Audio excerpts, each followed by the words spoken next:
Hey, welcome everybody to the this next edition of Tuning In with Tony, where we're going to talk about thinking. And it was interesting the title that we got from this: "Think Less for Happiness." It's all about our culture is constantly wanting to analyze and overthink things.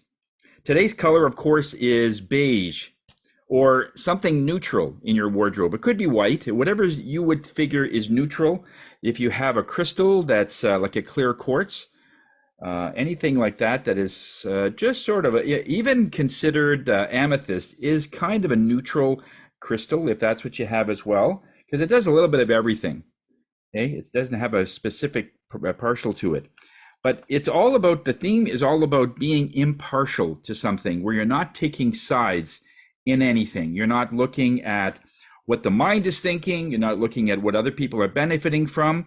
You're just seeing it the way that it's presented, not the way that you've been conditioned to look at things.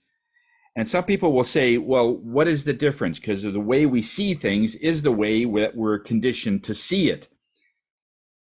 And the more you look at what would be fair in the sense that how are you seeing this, instead of saying seeing smoke and saying to somebody that, oh, it sounds like you need to quit smoking.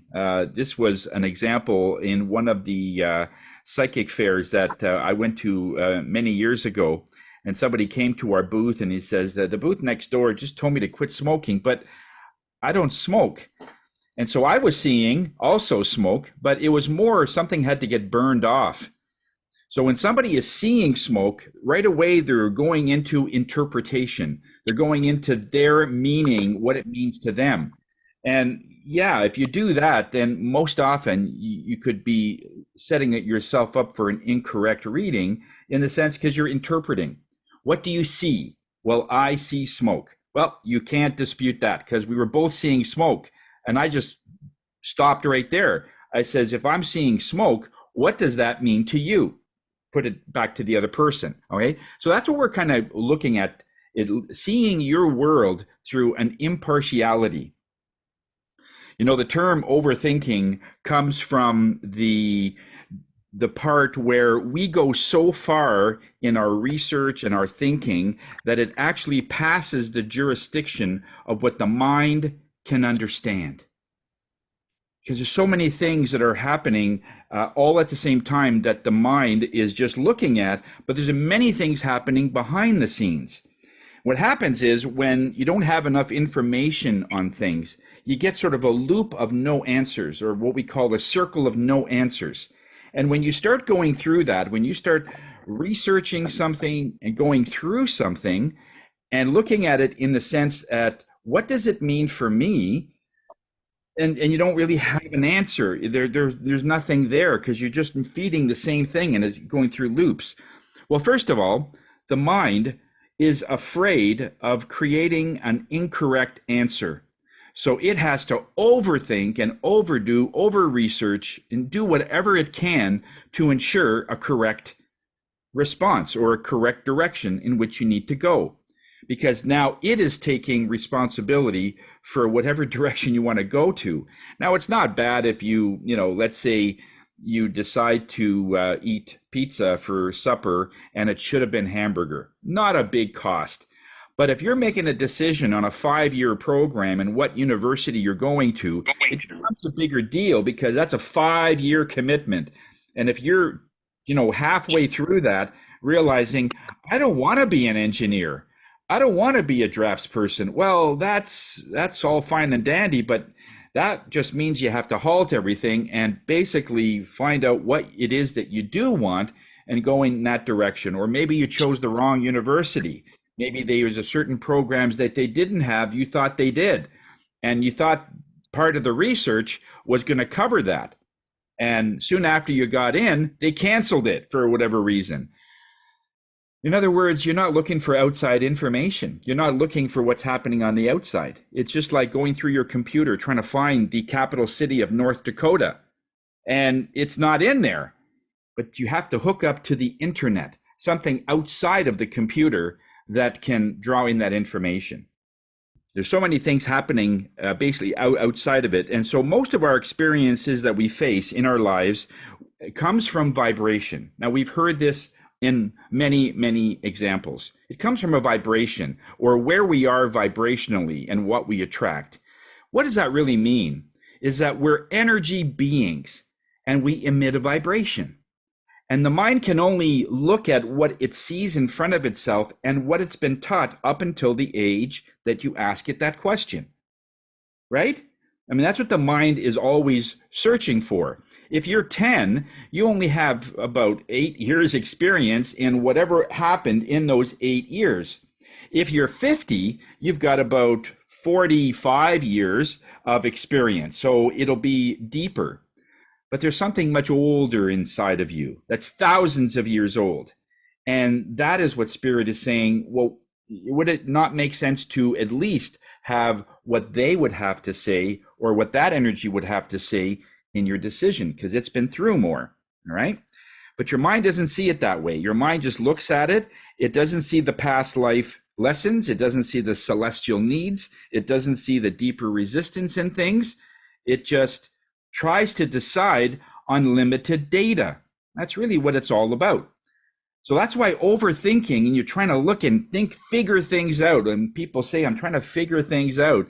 And it doesn't work. You could be figuring it out until you're very old, only to find out you just need to let it go. And then all of a sudden things start happening. The mind will only see what it wants to see.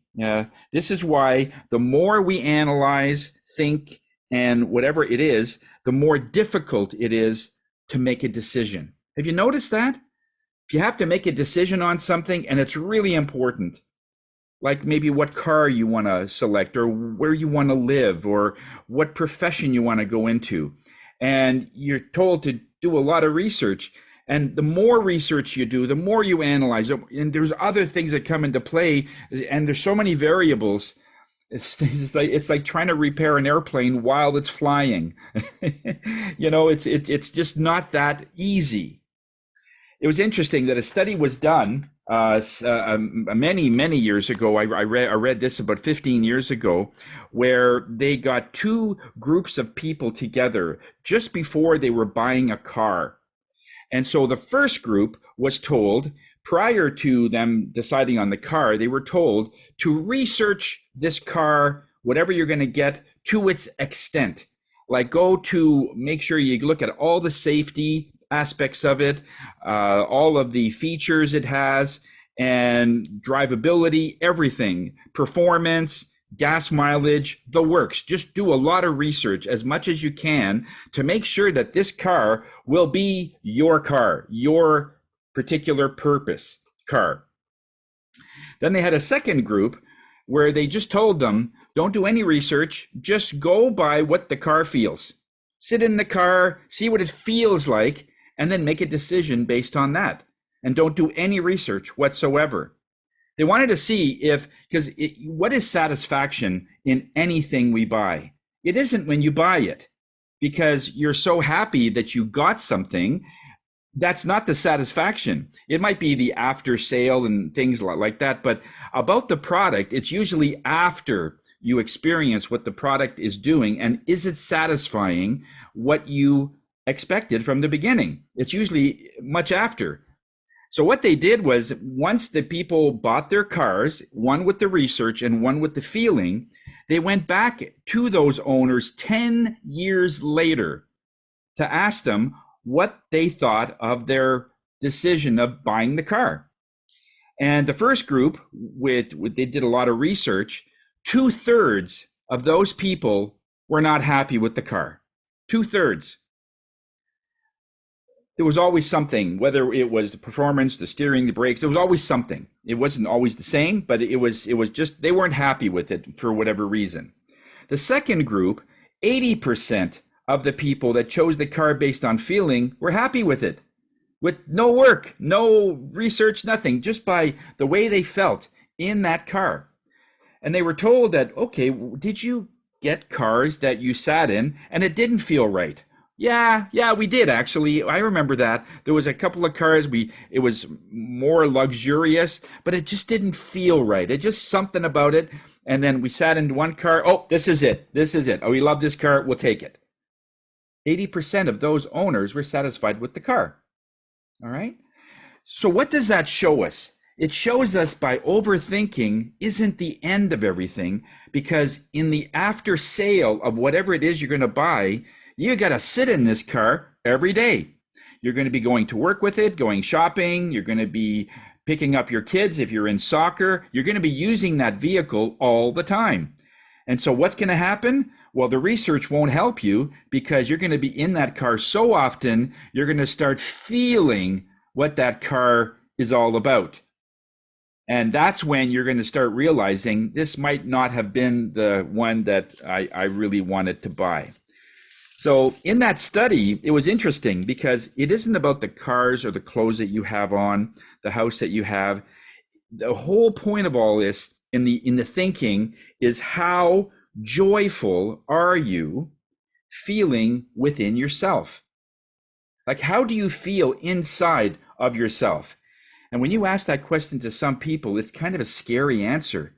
It's kind of a scary situation, because a lot of people don't like looking within themselves, because they might have gone through maybe a lot of trauma, and they're trying to all their energy to keep it all in, just so that everybody sees everything's going okay with Johnny, everything's going okay with Joan. So there's a lot of outside influence happening where I'm being watched, and I got to keep all this issues, the trauma that I have inside, so they could see everything's going fine. And because you're using all of your energy to keep it all in, yeah, you don't want to be looking at that. So when you look inside there, you know what's in there. A lot of people do. It's just not always wanting to address it is the issue, is the thing that's really going on. I mean, look at your dog. Anybody that has a dog at home, I mean, if you feed this dog and you give it water, you pet it, you take it for a walk, it's happy.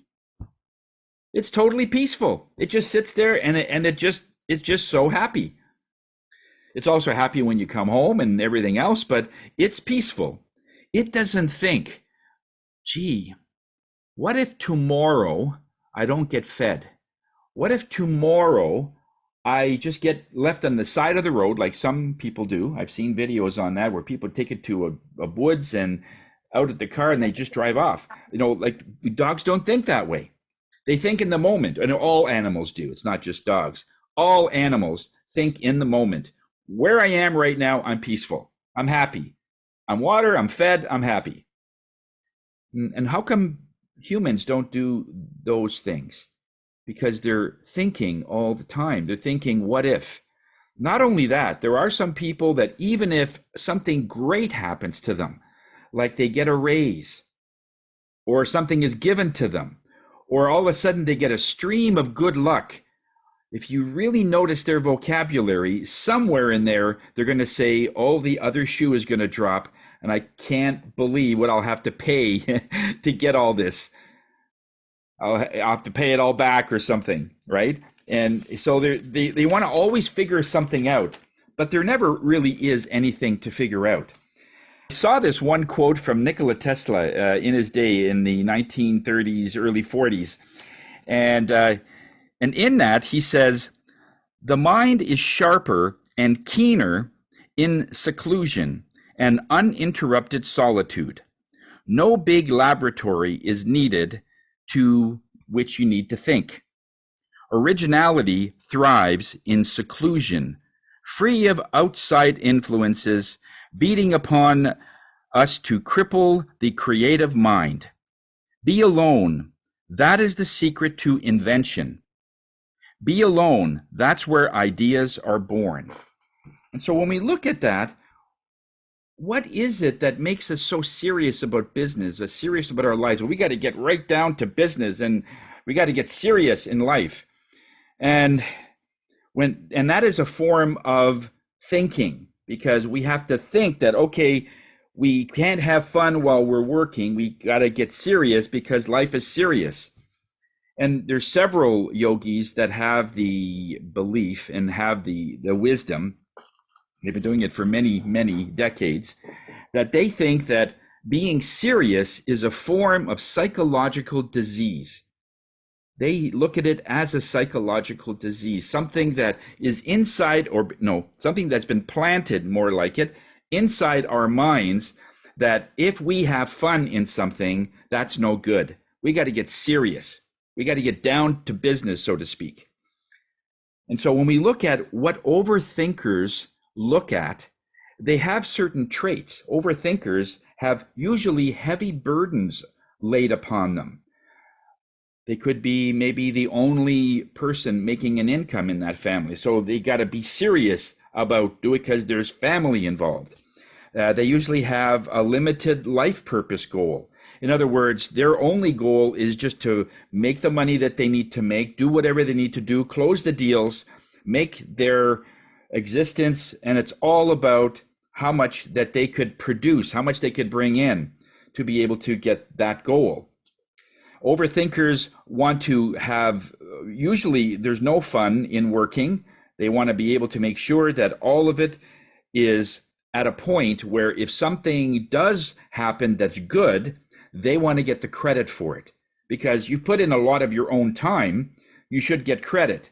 And we hear this a lot when somebody says, I've tried to put together a deal, and all of a sudden, after 3 or 4 months of research and hard work, somebody just comes in and does it, has the same answer I did, and takes all the credit. That's not fair, because they're looking at everything through what they thought they needed to do rather than just do what they needed to do. You know, it's no secret that most people don't know what they want. It is an interesting dilemma that when you ask people, what is it that you would want? If spirit can just snap their fingers, what is it that you would want? And in many cases, we've seen different examples where people would say, I want large sums of money, you know, like give me $1 million. And so large sums of money is only followed by continued stress from other people wanting to take it.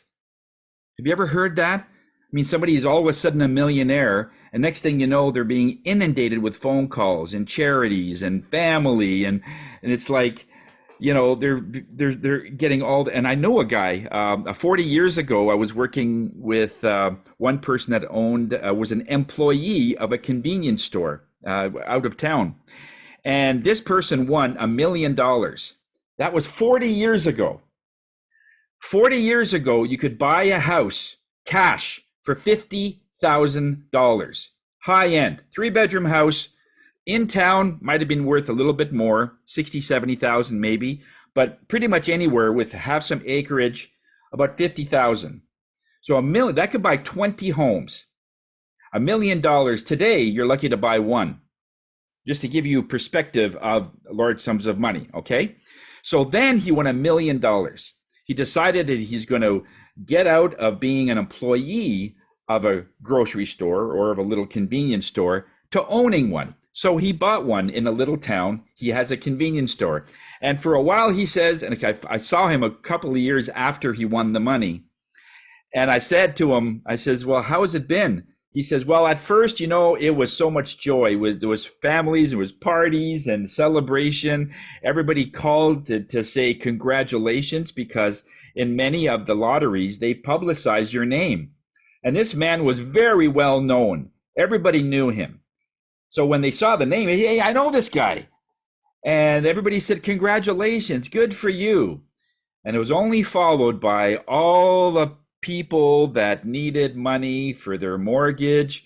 I need some money to take care of my child. He needs an operation, or they have to go to university. We don't have the money, looking for loans, business deals. And he says, Tony, it was so much. I had to disconnect my phone. I had to change my phone number I've had since I was a little guy. I had to change it because people were calling me all the time. Charities were constantly calling me. And when they couldn't call me, they came right to my door, and they knew I opened up this store. And so he says, it was miserable. I was just miserable.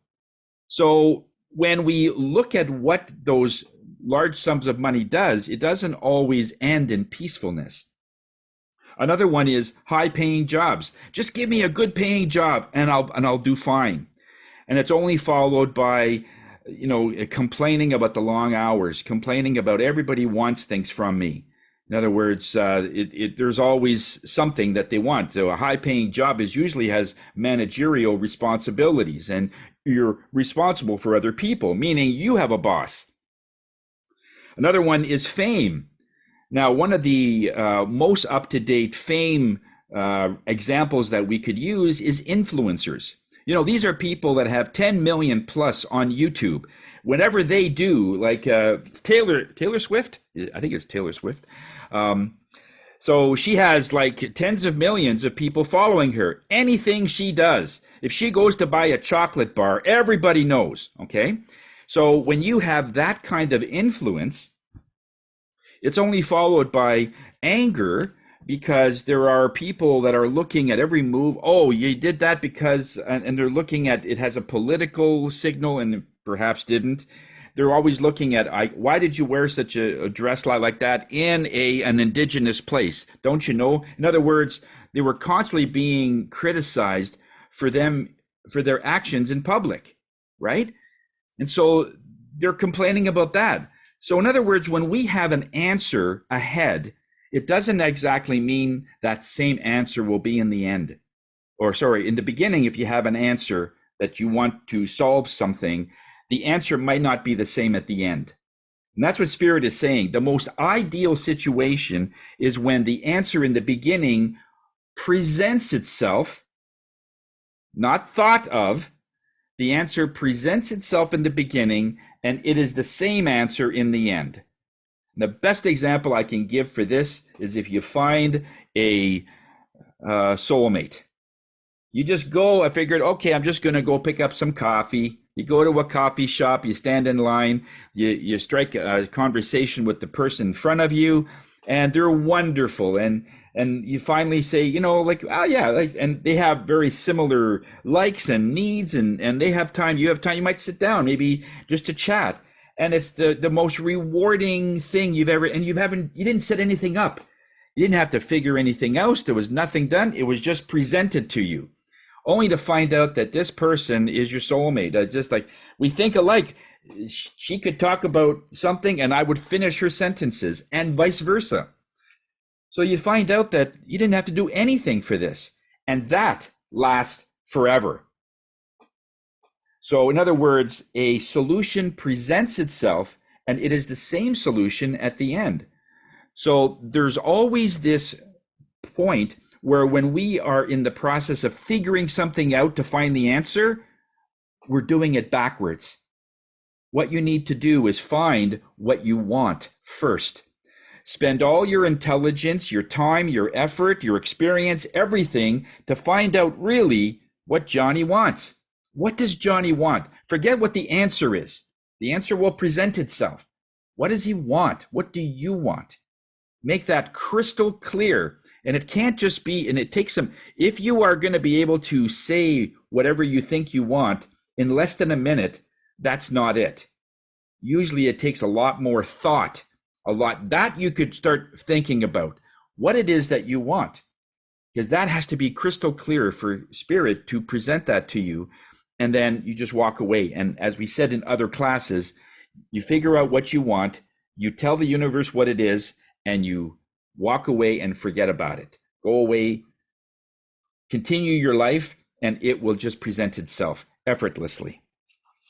That's the beautiful thing about it. There's nothing to figure out. In one of the Tony Robbins things that I stumbled upon, he talked about grace. And this is very, very applicable, because grace has nothing to do with thinking. It has to do with just feeling what you are doing is of value to others. Because in that profession, perhaps, there are so many people that aren't really that into it. They're just into it for the money. If you're only into it for the money, it's not that it's bad. It's just that it's limited. A person that is in it because of the grace and of the higher purpose that is part of that profession, they will be better at it only because it will affect more people, because they can see you're genuine. They can see that you are a transparent person, that you really want to help. But to the help, that they can see that you're going to put in that effort as well. So it is about talking to that place in yourself that has this great, and you surrender everything that you think you know. That's really what it's all about. You just say to the universe, it says, I don't know anything. I know nothing. I've experienced a lot. Yes, you could say that. You said, I've learned a lot. You could say that. But we don't know still a lot. As soon as we say we know, we shut the doors to anything new that will come in. So when we say we know nothing, that opens up the doors to hearing what the universe wants us to tell us.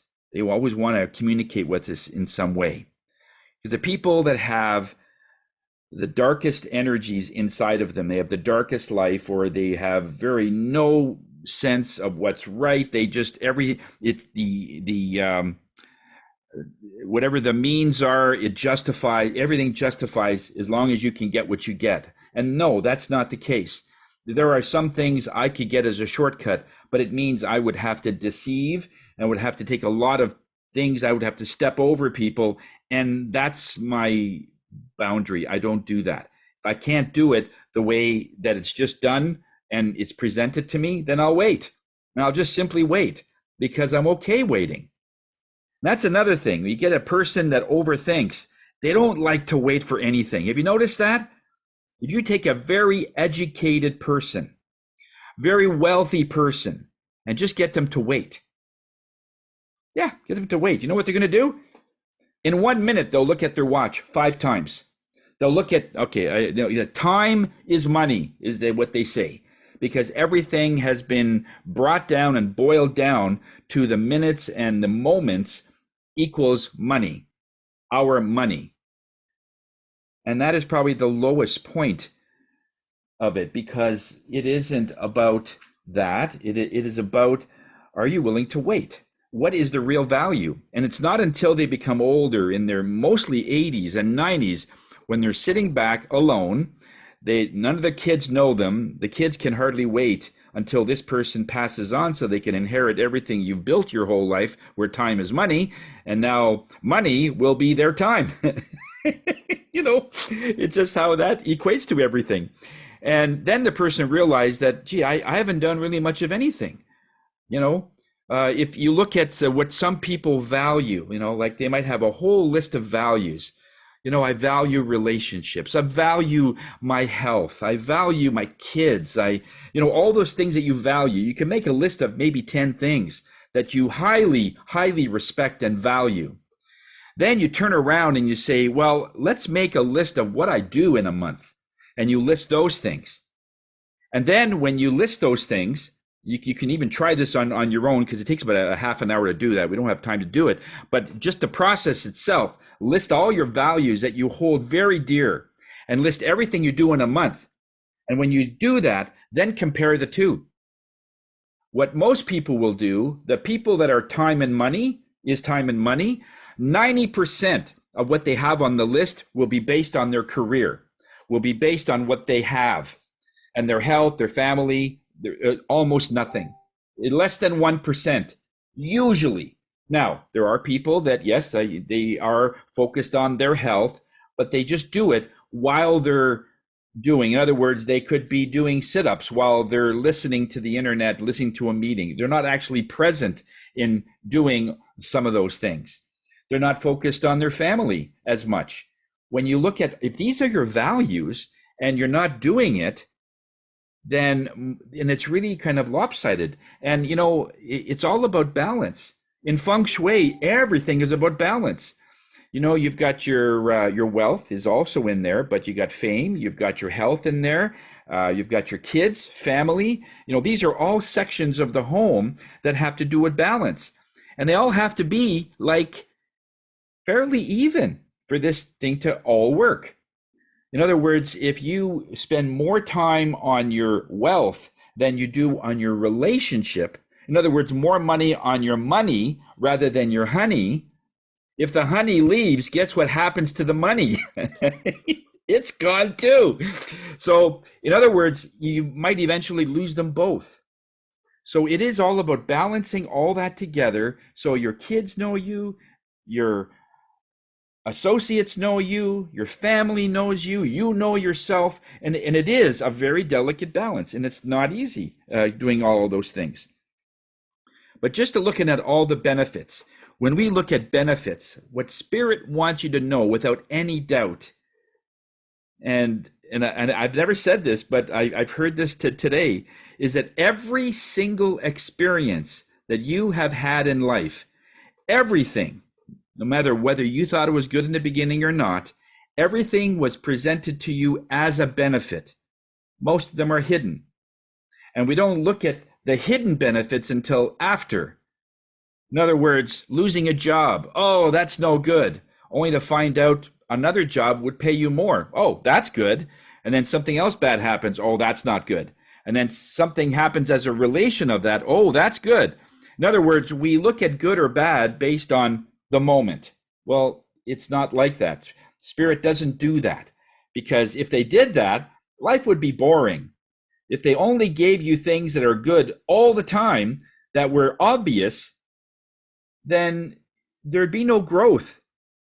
The real growth is when they give you a curveball and you're saying, wait a second, where's the gift in this? This does not look like a gift. You know, my neighbor that's throwing garbage over their fence onto my yard, what's the gift in that?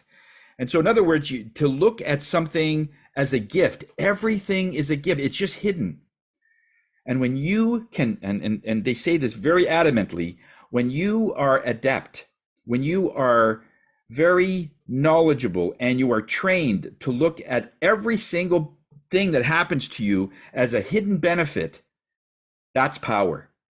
That is power, because then you are not ruled by what happens in front of your face, because you're looking for the pony in the room. Did you hear about that one story? I don't know if you heard that story, where this little girl was in a large, what looked like a farm stable, but it's massive. It's the size of a gymnasium, and it's full of manure.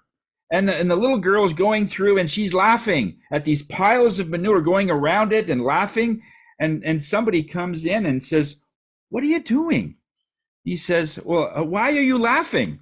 And the little girl responds, "Well, with this much manure, there's got to be a pony in here somewhere." All right. So we look at where the pony is, and usually we don't get the pony, we get the other stuff. And we don't look at it as, well, something created this, so that's got to be fun. You know, let's go look for it. But we are so conditioned to be reactive. We are so conditioned to what you see. If somebody says something indignant, then you got to react. Like the story I heard one time with this person on a bus. They were on a bus and they were overhearing someone else, and they could see through their sort of side vision that they were kind of looking at them.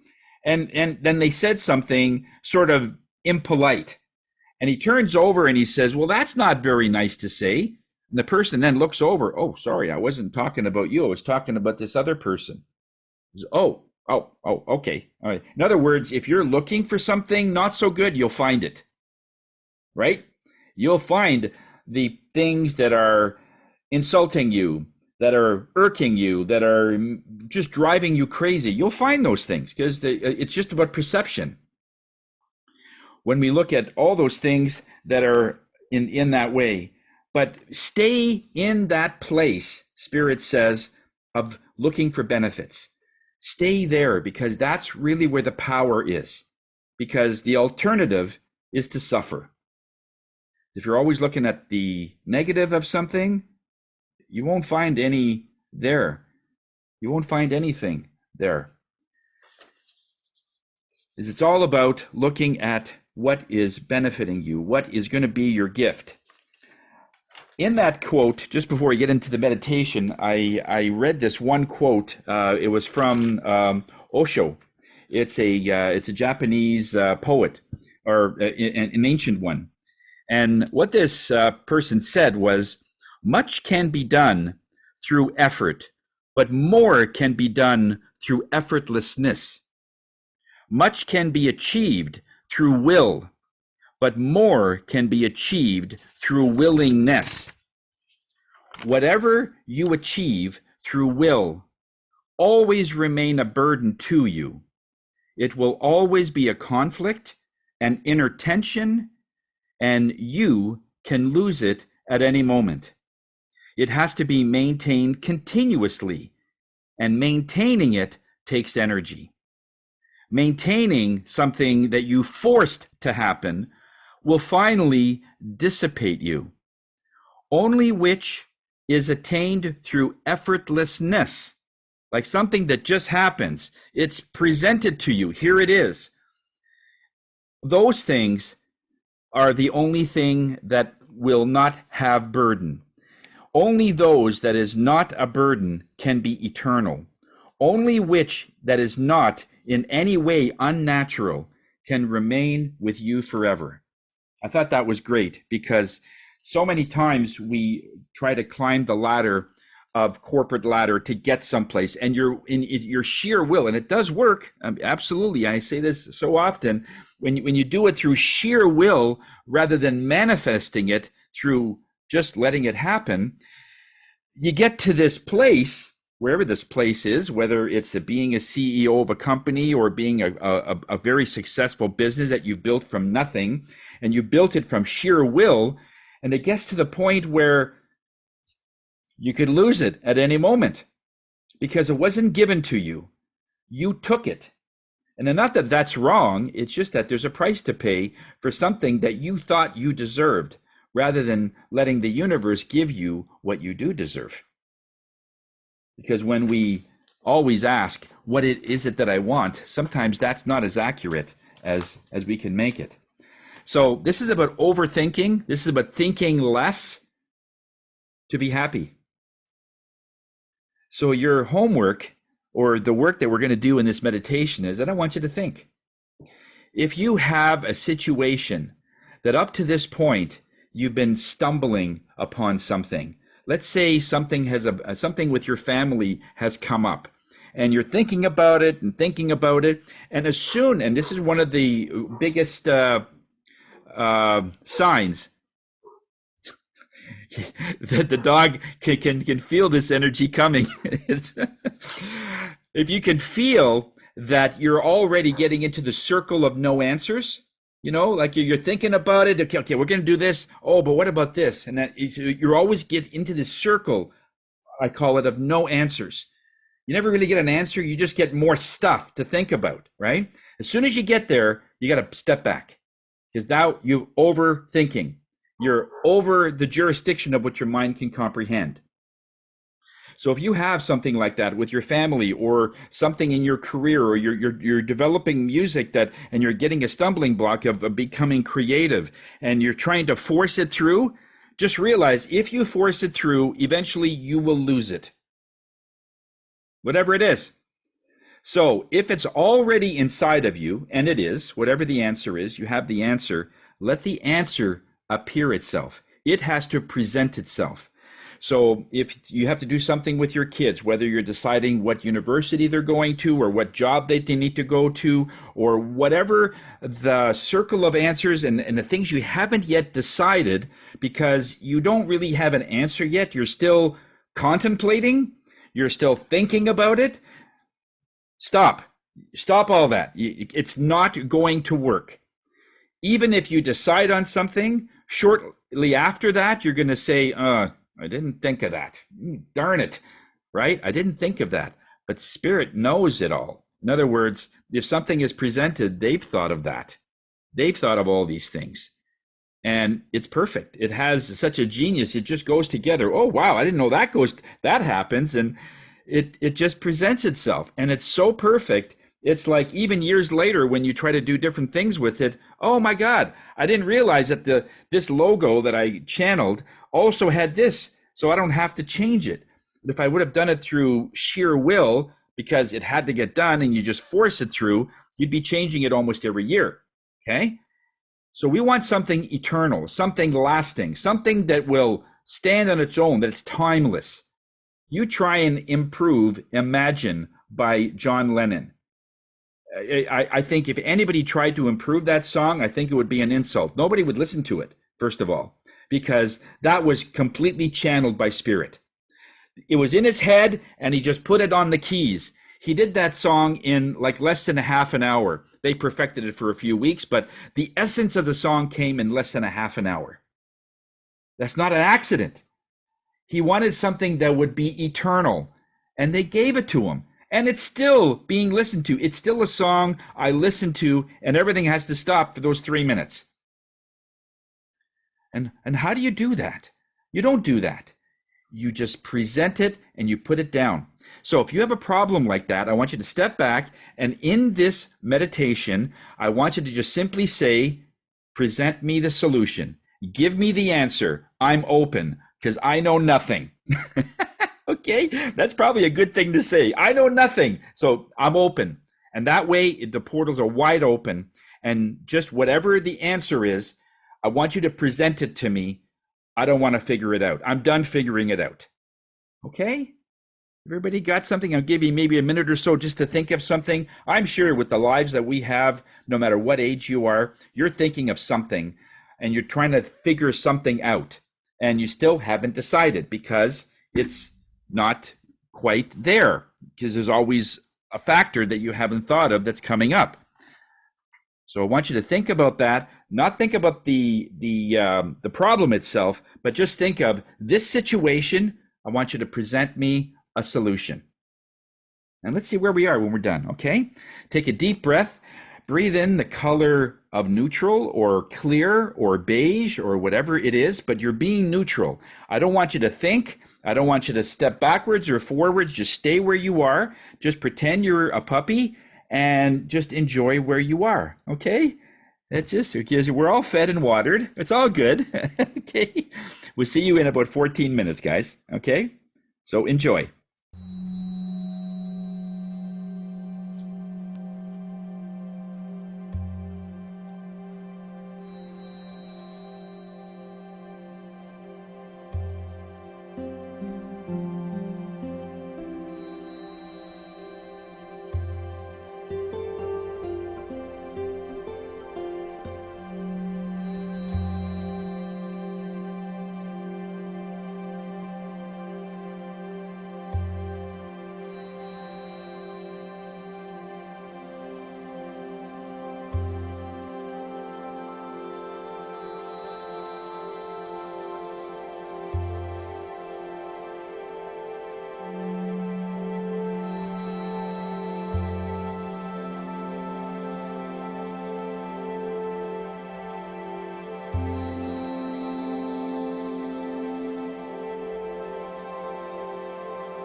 Slowly come back in the room that you're in. Remember what you felt, what you saw, whatever other experiences you have. Any mental notes? Did anything surprise you? Was there any part of this decision making that you never thought of that just came up and was easy?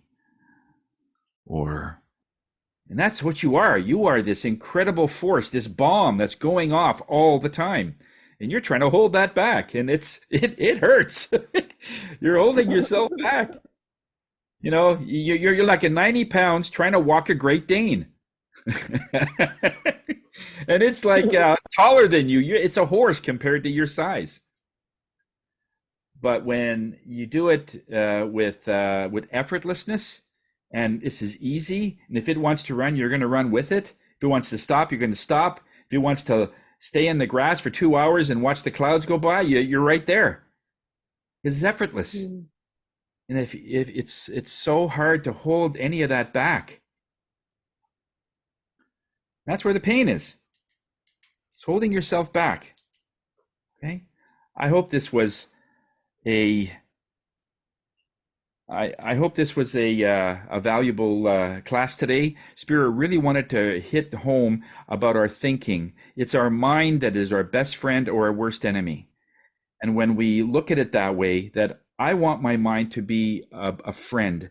It's been too long that I've been fighting with it or fighting for it, or I just want to stop the fighting, stop the resistance. Whatever I get, and let's move on. So we don't need to think. We just need to allow these things to present itself, not take any credit for it. And then from there, what are you going to do with it? What are you going to do when you get a first #1 hit? You get a #1 book out there. What are you going to do? Are you going to stay in your house and just sort of, okay, I got a book, and now you have something on your shelf that's a bestseller, rather than doing interviews and tell people how you got there? Because someone else out there is struggling, and they're about to quit. They're about to and then they hear you. They hear your work. They see your work. They read your work, whatever it is that you do. And he says, oh, that's just what I needed. Because I get this all the time whenever I'm looking for something. Okay, Spirit, our topic today is impartiality. Our topic today is being neutral. So send me something. And this is all the poems and stuff that I'm getting that Spirit is sending me. They send me one thing. I don't second guess it. I take it. Yeah, that's good. And it's part of the class. That's why there's so much. In the beginning of the week, I have nothing. Zero. I don't even know if I'm doing a class on Monday. And then sometimes Tuesday, Wednesday, okay, what are we doing? And then all of a sudden, Thursday comes and I get this plethora of information, and I just go with it. Some of the things that I'm getting, I don't think it's applicable, but then they say, yeah, it is. You just not seeing the connection. And then as I'm working with it, I said, oh, okay, yeah, it does connect. Okay, cool. And it's just following it. That's much better than trying to figure what class I'm going to do for next week. Oh my gosh, do you imagine? We're coming up to our 3rd year doing this. I was only going to do this for 3 months. That was almost 3 years ago. I started in February of 21. So we're coming up to our 3rd year. And I could never come up with this many topics and this much insight and this much, if I just didn't put it out there. And the first thing I get, I write it down. The first thing I get, I write it down, because that's how they work. The first thing, take it. Don't go second guessing.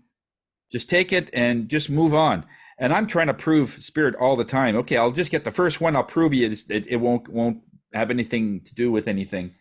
And it's just oh, darn it. Okay. And it's not that I'm trying to prove them wrong. It's just that it's funner. It's better. It's coming through me instead of from me. Way different. It's like kids. Kids don't come from you. They come through you. And when you treat the kids like that, it's vastly different, because it's not your child. You're in charge of that child until they're old enough to, yeah, that's for sure. But it's something that came through you. That child wanted to come through you. Children decide who their parents are. That's how it works.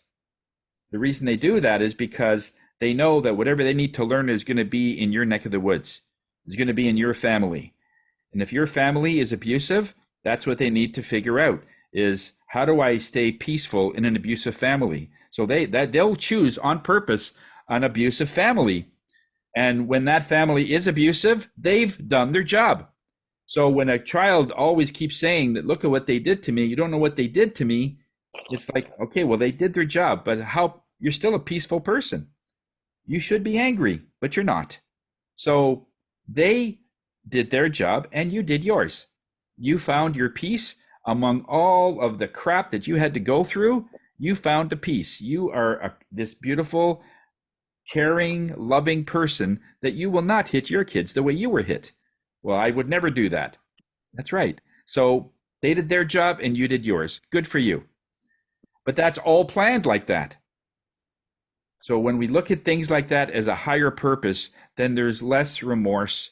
There's less, shoulda, coulda, woulda. There's less of all those things. Okay. Sorry, this was a longer class than I took a lot of your time. I'm sorry about that. But those that stayed, I guess you needed to hear this. I hope it was of some value, and I hope this is something that you can take with you and whatever you want to do with it. And I hope it just enhances you in some way. I love you all. Have a great weekend, guys, and we'll see you next week. Okay. Love you. Take care. Tony. Great session. Thank you. Bye-bye.